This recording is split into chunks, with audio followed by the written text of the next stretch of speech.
اعوذ باللہ من الشیطان الرجیم بسم اللہ الرحمن الرحیم۔ السلام علیکم ناظرین، میں لا اسلام چینل سے مخاطب ہوں۔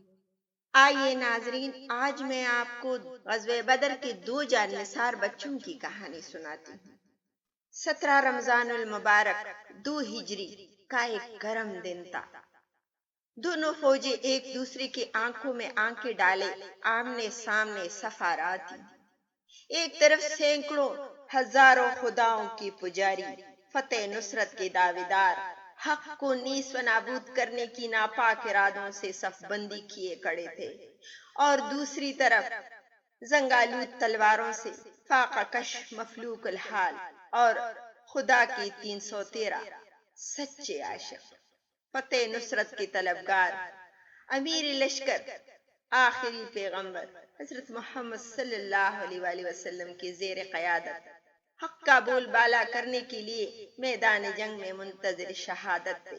سرداران کفار یہ حیرتناک غیر متوقع منظر دیکھ کر بکھلا گئے اور لشکر کفار کو عام حملے کا حکم دے دیا۔ لشکر کفار کو بڑھتا دیکھ کر جنت کے مسافر بھی تلوار اٹھائے دشمن پر ٹوٹ پڑے اور دیکھتی ہی دیکھتی دشمنوں کو ڈھیر کر دیا۔ دونوں فوجیں ایک دوسرے پر بڑھ چڑھ کر حملہ کر رہی تھی۔ تلواروں کی جھنکار اور زخمیوں کی چیخ و پکار سے کان پڑی آواز سنائی نہ دیتی تھی۔ پسینے میں شرابور اسلامی لشکر کے مجاہد عبد الرحمن بن عوف اپنی دائیں بائیں دیکھتے ہیں اور حیران رہ جاتے ہیں کہ ان کی حیرت کی وجہ ان کی دائیں بائیں کڑے دو بچے تھے، ان کے ہاتھوں میں تلواریں تھی۔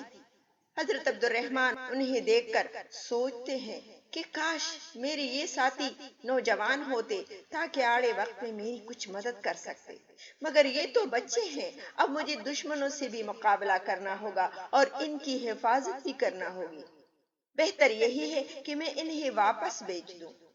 اچانک ان کی سوچوں کا سلسلہ ٹوٹ جاتا ہے اور وہ دیکھتے ہیں کہ ان دونوں بچوں میں سے ایک بچہ انہیں پکار رہا ہے۔ آپ نے اس بچے سے پوچھا، بیٹا کیا بات ہے؟ اس نے چپکے سے کہا، چاچا جان آپ ابو جہل کو جانتے ہیں؟ انہوں نے کہا، ہاں پہچانتا ہوں، لیکن تم کیوں پوچھ رہے ہو؟ بچے نے کہا، مجھے معلوم ہوا ہے کہ ابو جہل ہمارے پیارے نبی حضرت محمد صلی اللہ علیہ وآلہ وسلم کی شان میں گستاخیاں کرتا ہے۔ میں نے اللہ تعالیٰ سے عہد کیا ہے کہ اس دشمن اسلام اور گستاخ رسول کو جہاں بھی دیکھوں گا جہنم رسید کر کے دم دوں گا، چاہے اس کی خاطر میری جان ہی کیوں نہ چلی جائے۔ ابھی اسی بچے نے اپنی بات مکمل کی تھی کہ دوسرے بچے نے بھی چپکے سے یہی بات بتائی۔ اچانک عبد الرحمن کی نظر سامنے میدان میں گھوڑے پر سوار ابو جہل پر پڑی۔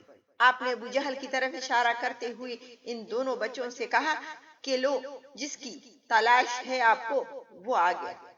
یہ دونوں بچے سن کر شاہین کی طرح دشمن کے صفوں سے گزرتے ہوئے تیزی سے آگے بڑھے اور ابو جہل تک جا پہنچے اور ایسی تیزی سے اس پر وار کرنے شروع کیے کہ وہ گھبرا گیا۔ ابو جہل چونکہ گھوڑے پر سوار تھا، اسی لیے وہ بہادر بچوں کے وار سے کسی حد تک محفوظ تھا اور بچوں کی اکثر وار خالی جاتے تھے۔ بچوں نے جب یہ صورتحال دیکھی تو ان میں سے اچانک ایک نے ابو جہل کے گھوڑے کے پیروں پر وار کر کے انہیں کاٹ دیا۔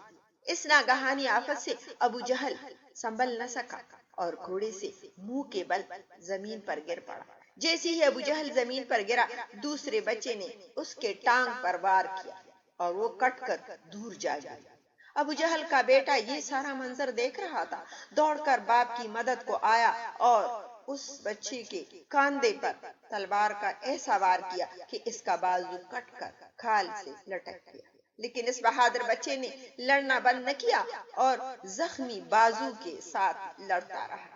جب اس لٹکے ہوئے بازو سے لڑنا مشکل ہو گیا تو اس نے بازو کو پاؤں کے نیچے رکھ کر زور سے کھینچا، جس سے وہ کھال ٹوٹ گئی جس سے بازو لٹک رہا تھا، اور پھر اس نے اپنے ناکارہ بازو کو پھینک دیا اور لڑنا شروع کر دیا۔ پہلا بچہ بھی زخمی حالت میں گستاخ رسول ابو جہل کو مزہ چکھا رہا تھا۔ اسی اثنا میں مسلمانوں کا لشکر آ پہنچا اور اس نے بچے کچے سرداران کفار اور ان کی فوجیوں کو گاجر مولی کی طرح کاٹ کر رکھ دیا اور بقیہ افراد کو قیدی بنا لیا۔ اللہ تعالیٰ نے مسلمانوں کی دعا قبول فرمائی اور انہیں حق و باطل کی اس فیصلہ کن جنگ میں کامیابی عطا کی۔ جنگ کے بعد جب اسلامی لشکر میدان جنگ کا معائنہ کر رہا تھا تو انہوں نے ابو جہل کی سر کٹی لاش ملی جسے ان دو بہادر بچوں نے جہنم رسید کیا تھا۔ جنگ کے بعد دونوں بہادر بچے نبی پاک حضرت محمد صلی اللہ علیہ وآلہ وسلم کی خدمت میں حاضر ہوئے اور اپنا کارنامہ سنایا۔ آپ صلی اللہ علیہ وآلہ وسلم ان کی بہادری اور اسلام سے محبت کا یہ کارنامہ سن کر بہت خوش ہوئے اور ان کے لیے دعا فرمائی۔ وقت کے سب سے بڑے دشمن اسلام ابو جہل کو جہنم واصل کرنے والے یہ دو بہادر بچے حضرت معاذ اور حضرت معوذ تھے، جن کا تعلق مدینہ منورہ سے تھا اور یہ انصار تھے۔ سبحان اللہ۔ ناظرین کرام، میں امید کرتی ہوں کہ غزوہ بدر کا یہ واقعہ، معاذ معوذ دو بہادر بچوں کی یہ کہانی آپ کو پسند آئی ہوگی۔ آپ اپنا بہت سارا خیال رکھیے گا، اپنی دعاؤں میں مجھے بھی یاد رکھیے گا اور چینل کو لائک اور سبسکرائب کرنا نہ بھولیے گا۔ بامان خدا۔